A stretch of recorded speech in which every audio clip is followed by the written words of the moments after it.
ভগবান শিবের ১২টি জ্যোতির্লিঙ্গের মধ্যে অন্যতম একটি জ্যোতির্লিঙ্গ অবস্থিত এই ত্র্যম্বকেশ্বর মন্দিরে। এই মন্দির দর্শন করে নাকি সমস্ত পাপ দূর হয়ে যায়।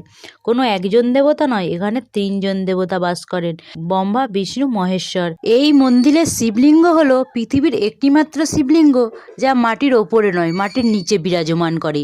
পুরাণে কথিত আছে, মুনি ঋষিদের চক্রান্তের শিকার হয়ে গৌতম মুনি গোহত্যার মতো পাপ করে বসেন, আর সেই পাপের প্রায়শ্চিত্তের জন্য তিনি মহাদেবের তপস্যায় বসেন। দেবী গঙ্গাকে মর্তে আবির্ভূত হওয়ার জন্য মহাদেবের কাছে প্রার্থনা করেন। মা গঙ্গা প্রসন্ন হয়ে মর্তে আবির্ভূত হন এবং মুনিকে সব পাপ থেকে মুক্ত করেন, কিন্তু চিরস্থায়ীভাবে থেকে যেতে তিনি রাজি হন না।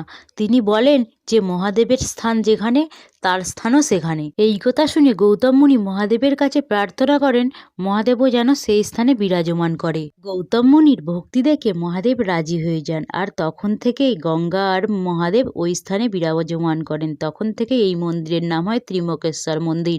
ভিডিওটি ভালো লেগে থাকলে অবশ্যই সকলের কাছে শেয়ার করবেন।